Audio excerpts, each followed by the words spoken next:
ఏం చేస్తున్నారు? Auto driver, union leader నేను. ఎట్లుంది ఈ ఆటో పరిస్థితి ఎట్లుంది అసలు? పరిస్థితి అంటే చాలా ఘోరం ఉంది.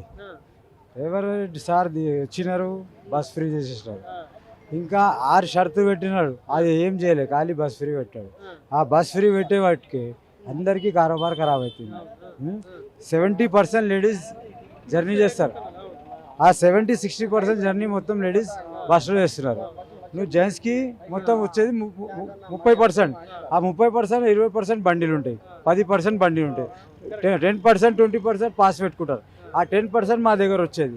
మేము ఎట్లా బతకాలా? ఆ సార్కి అర్థం కావాలా? మళ్ళీ ఇంకో దాని బస్ టైఅప్గా ఒక బ్యాటరీ బండి పెడతా, దానికి ఫ్రీ ఆటో పెడతా, అది ఎట్లయితే చెప్పు? దీన్ని నమ్ముకొని ఉంటారు మీరు? నమ్ముకొని ఉంటాం. దాని మీద మేము సర్వీస్ చేస్తాం. మేము దొంగతనం చేయము, అడిగి పైసలు తీసుకుంటాం, అడిగి సవారీ చేసుకుంటాం. మీటర్ ఎక్కువ కాకుండా, మీటర్ రేట్ ఎక్కువ కాకుండా ఇన్ని సంవత్సరం అయిపోయింది, 15 సంవత్సరం అయింది. ఎంత? 15 సంవత్సరం పైన అయిపోయింది. 10 సార్లు ఈయన చేసినాడు కేసీఆర్ సార్. ఇప్పుడు వచ్చి 2 సంవత్సరం ఈయన అయింది. 12 సంవత్సరం అది టీడీ టైంలో అంటే అప్పుడు చేసింది. అయితే 17 సంవత్సరం 20 రూపాయలే మీటర్ ఉంది. అది పెడితే కదా మేము బతికేది. 20 రూపాయల మీటర్లు ఎట్లా నడిపించాలా? కానీ ఇప్పుడు ఈ ఆటో వాళ్ళకి ఏదో 12,000 ఇస్తా అన్నాడు గవర్నమెంట్. ఇప్పుడు దాకా ఒక పైసా లేదు, ఒక పేపర్ లేదు, ఖాళీ మాటకి. ఎట్లా అంటే ఇప్పుడు ఒక దేవుడి దగ్గర పోతాం, మనం దర్శనం చేస్తాం, ఆ దేవుడు మనకి ఇస్తాడు అని ఒక పంతులు చెప్తాడు. ఆ దేవుడు ఇస్తాడు మనం విని ఉంటాం. కాదు ఈ చెవులో ఖుషి అయిపోతాయి, కానీ దేవుడు ఇస్తలేడు, మనం బతుకుంటలేము. అట్లా అయిపోయింది పరిస్థితి. సార్ చెప్తున్నాడు కానీ చేస్తలేడు. ఏం పని? ఆటోకి కిరాయా ఉంటుంది 300 డైలీ, 9,000 10,000 నెలకు కట్టాలా, ఫైనాన్స్ అది కిరాయా కట్టాలా. దానిలో గ్యాస్ వేయాలా, గ్యాస్ పోయి 120 రూపాయలు గ్యాస్ అయింది. పెద్ద లైన్, దానికి దిగి ఇప్పుడు 65 రూపాయలు అయింది. దానికి ఎట్లా చేయాలా చెప్పు? ఒక్కో మైలేజ్ లేదు, బండి కారోబార్ లేదు, ఎంటీ తిరుగుతుంది ఖాళీ. దేనికైనా ఒక పద్ధతి చేయాలా. నువ్వు బస్ ఫ్రీ పెట్టినావు సార్, ఎందుకు పెడతావు బస్ ఫ్రీ? దానివల్ల ఉచిత విద్యా వైద్యం ఇవ్వచ్చు కదా. మేము బండి దానికి ఒక సొల్యూషన్ నేను చెప్తా సార్కి. మీరు అలా చేస్తే ఈ బండిలు మొత్తం మీ దగ్గర తెచ్చి పెట్టేస్తాం, మా ఉన్న ఫైనాన్స్ మీరు కట్టేసేయండి. ఏమంటా? మాకు జీతం లెక్క పెట్టుకోండి, ఒక 20,000 సాల్. మేము ఎట్లయినా గ్యాస్ ఆయిల్ అన్నీ పోయి అంతా వెళ్తుంది మాకు. ఒక 20,000 మాకు ఇవ్వండి జీతం, మీరు పెట్టండి బండి. అదే మా బండి పెట్టండి, బస్ ఇంకా ఏడంటే ఆడ తీసుకోపోతాం, మీరే గ్యాస్ వేయండి, మీరే నాకు జీతం ఇచ్చేయి. మేము ఎందుకు మాకు అవసరం ఎందుకు? ఇదే బండి మీ దగ్గర పెట్టేస్తాం, మేము కట్టింది పైసలు మాకు ఇచ్చే, ఫైనాన్స్ ఉన్నది అక్కడ ఎట్లేకపోయి ఫైనాన్స్ వాడికి ఏమైనా చేసుకోండి, మీరు ఏమైనా సెలవు చేసుకోండి, అది డ్యూటీ మీద మాకు పెట్టుకోండి. బస్ వెనుక మేము ఉంటాము, హెల్పింగ్ చేస్తాం. 20,000 మాకు జీతం ఇచ్చే మేము ఎందుకు మేము పరిశాన్? 1,00,000 పైన ఆటోలు ఉన్నాయి సిటీలో. డిస్టిక్ నుంచి డిస్టిక్ ఆటో మళ్ళీ ఇంకా ఎక్కువ ఉన్నాయి. సిటీ వాళ్ళు నువ్వు తెలంగాణ అంటున్నావు, తెలంగాణలో ఎట్లా బతకాలా? డిస్టిక్లో మనుషులు కష్టపడాలంటే ప్రతి ఒక్క ఊరు నుంచి వస్తున్నారు, వాళ్ళు ఎటు పరిస్థితి? ఇప్పుడు మనం ఎన్ని లక్షలు పెట్టి 5 లక్షలు పెట్టి బండి కొంటున్నాం సిటీ పర్మిట్. ఆ 2 లక్షలు నుంచి వస్తే 3 లక్షలు ఎవరు చెప్పు? మా దగ్గర కూసి కూడా ఆయన 10 రూపాయలు ఇస్తున్నాడు, ఆయన దగ్గర కూసి కూడా 10 రూపాయలు ఇస్తున్నాడు. ఆ డిస్ట్రిక్ట్ చూస్తలేరు, సిటీ చూస్తలేరు. మరి ఆ 2 లక్షల్లో 1,50,000 బండి చేస్తున్నాడు, మేము 5 లక్షల్లో బండి చేస్తున్నాం. ఎవరికి చెప్పాలా? అది మేము కట్టి ఫైనాన్సర్ 1 నెల 2 నెలలు అయితే ఫైనాన్సర్ వేసుకుని పోతున్నాం. ఆడు మిత్తి మీద మిత్తి చేస్తాడు, ఆడు వింటాడా? మేము కష్టం చేస్తున్నాం పొద్దుగాల నుంచి రాత్రి దాకా, మాకు 1000 రూపాయలు మిగులుతాయి, 500 వస్తలే చేకి. ఫస్ట్ అయినా కేసీఆర్ సార్ టైంలో అప్పుడైనా కారోబార్ ఉండే, ఫోటో చాలని లేకుండే. 7 కంటే ఆడ ఫోటో చాలని ఉన్నాయి, 7 అంటే ట్రాఫిక్ బండి నుంచి ఉంటున్నారు, లైన్ ఆర్డర్ వాళ్ళ నుంచి ఉంటున్నారు, వచ్చి చాలానే వేస్తున్నారు. 3 చాలని ఎవరు చెప్పు? మేము వీడి నుంచి ఆడ పోయేదాకా రూల్స్ మాట్లాడాలి, మరి రోడ్లు చక్కగా ఉన్నాయా? రోడ్డు కూడా లేవు. అందరు రూల్స్ పెడుతున్నాం కదా సార్. రోడ్కి ఒకసారి ఖాళీ సికింద్రాబాద్ చూసుకో, ఖాళీ వచ్చి సికింద్రాబాద్ పెద్ద జంక్షన్, ఆ జంక్షన్లో వచ్చి చూసుకో, గుంటలు ఎట్లా ఉన్నాయి, ఎత్తుకున్నాయి. వర్షం పడితే ఒక అర్ధ గంట వర్షం పడితే నీళ్ళు జామ్ అవుతారు. మేము చెప్పినా అంటే మా మీద నీకు ఎందుకు రాబోయే అంటారు, ఉంటారు బాబు. నీకు ఎందుకురా, నీకు ఏం చెప్తున్నారా అంటారు. బండి పోతే మా బండి ఖరాబ్ అవుతుంది కదా సార్. నీళ్ళలో మేము కారోబార్ అయితే చేయాలి కదా. మా భార్యలు పిల్లలు ఇంట్లో కూర్చున్నారు, ఏమైనా బుగ్గా తెస్తాడు మా మొగోడని. మేము కష్టం చేయకుంటే, మరి కష్టం చేస్తే ఆ నీళ్ళలో పోతే మా బండి ఖరాబ్ అవుతుంది. ఎవరు చెప్పాలా? ఏంటి మరి ఇప్పుడు నెక్స్ట్ రాబోయే రోజుల్లో ఎలక్షన్స్ వస్తాయి, ఏంది మీ ప్రభావం ఉంటుందా, మీ ఎఫెక్ట్ ఉంటుందా గవర్నమెంట్ మీద? ఎందుకు ఉండదు సార్, ఎందుకు ఉండదు చెప్పు? ఇప్పుడు మా కడుపుకి నువ్వు తనేస్తున్నావు, డైరెక్ట్ తనేస్తున్నావు. వెనుక నుంచి కూడా వచ్చి నా ముఖం కడిగి కూడా తనేస్తలేవు, బట్ అవి డైరెక్ట్ అంటున్నావు. ఏం బిక్తారా నువ్వు అని డైరెక్ట్ తనేస్తున్నావు. మేము గరీబులం, కష్టపడి సంపాది. మేము దొంగతనం చేయము, వ్యవసాయం ఏం చేయము. మేము కష్టపడే ఆటో డ్రైవర్లు, కష్టపడే ఒక్కటి రెండు ఉంటాడు ఖరాబ్ ఉంటాడు, కానీ 99% మంచోళ్ళు ఉన్నారు. వాళ్ళు కష్టపడితే 6 మంది 4 మంది 4 మంది ఇంట్లో పోషించాలా, చదివించాలా, ఎట్లా కష్టపడాలా మేము. మరి ఏంది మరి ఇవన్నీ ఇన్ని ఉన్నాయి కదా సమస్యలు, మరి ఏంది మన నెక్స్ట్ ఇప్పుడు రాబోయే ఎలక్షన్స్లో ఎట్లుంటుంది మరి? ఎవరికి ఫేవర్గా ఉంటారు, ఎవరికి మద్దతు ఉంటుంది మీది? మాకి ఇప్పుడు కూడా చెప్తున్నా, ఆ సార్ మాకి చూసినాడు, ఈ ఫ్రీ బస్ మానేసినాడు, బంద్ చేసినాడు. లేకపోతే మా ఆటో తీసుకొని మాకు జీతంలాగా పెట్టుకున్నారు. అట్లా పెడితేనే ఆయనకి సపోర్ట్కి మేము ఉంటాం.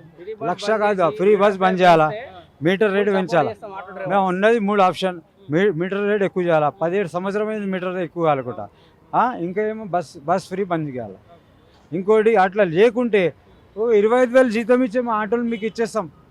ఫైనాన్స్ గినాన్స్ ఏం చేసుకొని మేము కట్టింది మాకు ఇచ్చేయండి. ఇప్పుడు ఇంతమంది ఉన్నారు కదా, ఇంతమందికి పాసిబుల్ అవుతుందా ఇప్పుడు అది అంటే చేయడం? మీరు అన్నట్టు సార్ ఇప్పుడు ఫ్రీ బస్ చేసి డైలీకి ఎన్ని ఫ్రీ అవుతున్నాయి? తెలంగాణ బంగారం తెలంగాణ ఉందనా? ఇప్పటి నుంచి కాదు, నిజాం జమానా నుంచే ఈ తెలంగాణకి పేరుంది. ఈ నిజాం స్టేట్కి కంట్రీలో పేరుంది, వరల్డ్లో. అంత డెవలప్మెంట్ ఇది మనది. ఎక్కడ అంటే ఖాళీ తొవ్వ దొంగితేనే ఖజానా అనుకో. ఇట్లా తెలంగాణ, ఈ బంగారం తెలంగాణకి నువ్వు బంగారం ఎందుకు బంగారం తెలంగాణ పెట్టేస్తున్నావు? ఖాళీ బంగారం చేసి మనుషులకి పోషిస్తున్నావు. మరి సికింద్రాబాద్ ఏరియాలో ఎట్లుంటుంది నెక్స్ట్ రాబోయే రోజులలో? ఇప్పుడు నేనే చెప్తున్నా కదా, మేము లక్షలు ఉన్నాం, ఆటో డ్రైవర్లు, కార్ డ్రైవర్లు. ఎందుకంటే రాబిడో వచ్చేది ఆడు మాకు రీడింగ్ ఇస్తుంది. ఎంత ఇస్తుంది కదా సార్? 12 రూపాయలు కిలోమీటర్ వస్తున్నాడు. 12 రూపాయలు 10 రూపాయలు ఉల్టా. ఆటో డ్రైవర్కి 12-11 రూపాయలు మీటర్ రేట్ ఇస్తే ఆడు ఇట్లా సంపాదిస్తాడు, గ్యాస్కి అయిపోతుంది అది. నేను ఒక జగ తీసుకోపోయినా, ఒక 3 కిలోమీటర్ 5 కిలోమీటర్ తీసుకోపోయినా, ఆడు 12 50 రూపాయలు అవుతుంది, నాకు 60 రూపాయలు అవుతుంది. 5 కిలోమీటర్ 60 రూపాయలు అంటే అవుతుంది, గ్యాస్ అయిపోతుంది అది. నేనేం చేయాలి అప్పుడు? మనిషి ఒక కష్టపడే మనిషికి కష్టపడనియాల, ఆడు దొంగతనంలో పోవద్దు. మరి ఇప్పుడు రాబోయే రోజుల్లో గవర్నమెంట్ ఏమైనా మారే అవకాశాలు ఉంటుందా తెలంగాణలో? నేను అదే చెప్తున్నా కదా సార్, ప్రతి ఒక్కరికి ఆటో వాళ్ళకి ఇది. ఇంకోటి ఏమున్నది మారుతుంది. మేము లక్షలు పెట్టి మేము పెట్టవచ్చు. ఆయన మా మాట మా లెక్కలు పోతాయి. మాకు ఏమొద్దు, ఎక్కువ ఆశ లేదు, లక్షలు కోట్లు అని. ఇంకోటి హైదరాబాద్ పెట్టినాడు సారు. ఒక మాట చెప్తాను, ఏ ఏరియా ఉంది, ఆ ఏరియా పేరు వస్తలేదు, అక్కడ హైదరాబాద్ పెట్టి మొత్తం ఇల్లు కొట్టేసినారు. అంతా మీ వాళ్ళు ఉండే. నేను ముస్లిము, మీ వాళ్ళు ఉండే. ఫుల్గా చెప్తున్నారు. లేడీస్ ఫ్యామిలీ తీసుకొని రోడ్డు మీద సామాన్ తీసుకొని పెట్టుకొని ఏడుస్తుంది, తిడుతుంది ఆమె. చూసినామో మీరు కూడా, తిడుతుంది ఆమె, ఏడుస్తుంది. ఒక ప్రధానమంత్రికి, మన సీఎంకి తిడితే ఎట్లా ఉంటుంది? ఇంకోటి ఏమంటే వాళ్ళ ఫ్యామిలీ ఒక కిరాయిల్లు కొనాలా, కిరాయిల్లు తీసుకోవాలంటే 2-3 రోజులు పడుతుంది, అప్పటికప్పుడు దొరకదు. ఆ ఫ్యామిలీ రోడ్డు మీద ఉండాలా? అసలు పెద్ద మనుషులు అంటే రోడ్డు మీద ఉండొచ్చు, వయసు పిల్లలు ఏమైనా అయిపోతే ఒక గంట మన పిల్ల రాకుంటే మనకి ఎట్లా ఉంటుంది? పరేషానిద్దాం. ఒక గంట మన పిల్ల లేట్ అయితే పరేషాన్. ఆ పిల్లకి రోడ్డు మీద పెట్టాలంటే ఎట్లా? మీరు ఏదైనా దానికి సమాధానం ఏదైనా చేసింది, మీరు ఏదైనా రూల్స్ చేయండి, ఏమైనా సెక్షన్ చేయండి, కానీ దానికి ఒక సమాధానం చేయండి. ఫస్ట్ చేసి షిఫ్ట్ చేసి కొట్టండి. ఏమంటాం? ప్రతి ఒక్క ఫ్యామిలీ రోడ్డు మీద పడితే మంచి కాదు. ఎంత ఏడ్చిందేమో లక్షలు సార్. నేను ఇంకోటి మాట చెప్తా, లక్షలు కష్టపడి భార్య మొగోడు కొడుకు అందరు సంపాదించి ఒక ఇల్లు కొంటారు. కష్టపడితేనే వస్తుంది. ఒక 40 గజాలు ఇల్లు కొని దానికి కరెంట్ బిల్ ఎట్లా వచ్చింది సార్? అది హైదరాబాద్ అంటే పర్మిషన్ ఇచ్చేది వాళ్ళే, నేను అదే చెప్తున్నా. 40 గజాలు నేను కొన్నా, అట్లా నా ఫ్యామిలీ కలిసి కొన్నాము. 40 గజాల్లో నాకు కరెంట్ ఎవరు ఇచ్చినారు? గవర్నమెంట్తోనే వస్తుంది కదా. నల్లా కనెక్షన్ ఎవరు ఇచ్చినారు? గవర్నమెంట్తోనే వస్తుంది. దానికి మున్సిపల్ నా పేరు మీద ఇల్లు ఎవరు చేసినారు? గవర్నమెంట్తోనే. ఎట్లా వచ్చింది సార్? ఇది వచ్చి ఈ పర్మిషన్ ఇచ్చింది ఎవరు? గవర్నమెంట్. మీరేం చేయాలా? మీరు సీఎం గారు, మీరు తెలంగాణకి పెద్ద మనిషి రేవంత్ రెడ్డి సారు, ఏం చేయాలా? దానికి పెద్ద మనిషికి ఇల్లు పట్టుకున్నావు కదా, ఇల్లు పట్టుకున్న తర్వాత వాళ్ళు ఎవరెవరు పర్మిషన్ ఏది ఆఫీసర్ ఇచ్చినారు వాళ్ళని పట్టాలా. ఆ ఆఫీసర్ని బట్టి కరెంట్కి పర్మిషన్ ఇచ్చింది, నల్లకి పర్మిషన్ ఇచ్చింది, ఇంకా ఇల్లు పేరు మీద రాసే పర్మిషన్ ఇచ్చేది వాళ్ళకి పట్టాలా. నువ్వు ఎట్లా ఇస్తారు హైదరాబాద్ పర్మిషన్? దానికి ఆడికి రిటైర్మెంట్ చేసి ఆడి పైసలతోని నాకు ఇవ్వాలా పైసలు. నీ ఇల్లు కొన్నావు కదా బిడ్డ, ఈయన కలెక్ట్ చేసినా నీకు పైసలు ఇచ్చి ఇల్లు ఇరగొట్టి అలాగ జైల్లో వేయాలి. అప్పుడు న్యాయంగా నడుస్తారు. నాకు పర్మిషన్ ఇస్తే ఎట్లా చెప్పినారు ఆటోకి పర్మిషన్ ఇచ్చి దేనికైనా సార్. కానీ మీరు అలా పోతే లక్షలు తినేసి వేలు తినేసి లక్షలు నా పని చేసేస్తారు.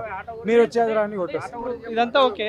సో మేము ఇప్పుడు సర్వే ఏంటంటే ఎట్లుంటుంది మరి జిహెచ్ఎంసీలో బీఆర్ఎస్ ఉంది, కాంగ్రెస్ ఉంది, బీజేపీ ఉంది కాబట్టి ఎక్కువ ఎవరికి ఉండొచ్చు మరి ఛాన్స్? నేను చెప్తున్నా కదా సార్, ఈయన సార్ పని చేసి సమస్యలు పరిష్కరిస్తే బరాబర్ సార్.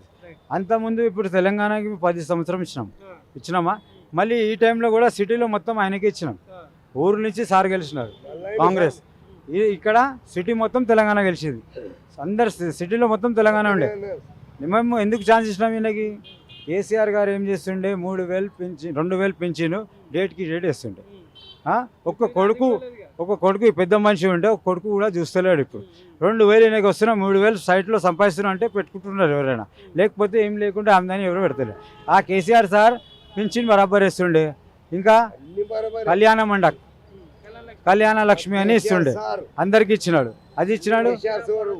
సారు ఏం చేసినాడు, మంచి చేసే చెడ్డ చేసి మాకు తెలియదు. కానీ మనం మీడియం పెట్టిన మీడియం మనిషి పెట్టిన మనుషులు మనం మీడియం మనుషులు కష్టపడి తింటాం. మాకు కళ్యాణ మండలికి ఇచ్చినాడు, పింఛన్ ఇచ్చినాడు, మరి చదువు అది చేసినాడు, మళ్ళీ డెలివరీ చేసినాడు, బేబీ కిట్లు 3000 ఇచ్చినాడు, మరి మొత్తం ట్రీట్మెంట్ చేసినాడు, ప్రతి ఒక్కరు ఇచ్చినాడు. ఇంకా దేనికైనా సమాధానం, పిల్లలకి ఏమైనా అట్లా ఏమైనా అయిపోతే ముంగడు నించొని చేస్తాడు. కాలేజ్ పిల్లలు కానీ, స్కూల్ పిల్లలు కానీ ఏమైనా కేసులు అయితే అందరికైనా మంచి ఆయన చేస్తుండే. ఇప్పుడు ఈయన ఏం చేస్తున్నాడు, పింఛన్ సరిగా టైంలో వస్తలేదు. డబ్బులు ఏమంటాడు కానీ ప్రభుత్వం దగ్గర డబ్బులే లేవు. అసలు ఒక పని చెప్పాలా సార్, అట్లా మాట్లాడద్దు, ఆగు కొంచెం. అరే నువ్వు అట్లా మాట్లాడితే మాకు పడతా. అరే నేను ఒక మాట చెప్తా.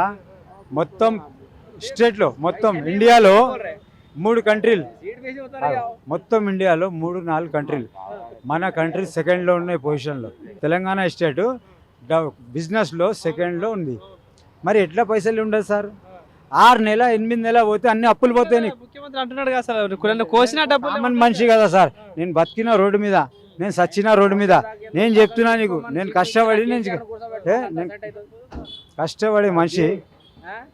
కష్టపడే మనిషి మాకు తెలియదా ఎంత బిజినెస్ రోడ్డు మీద నడుస్తుంది, ఏమేమి నడుస్తుంది నాకు తెలుసు.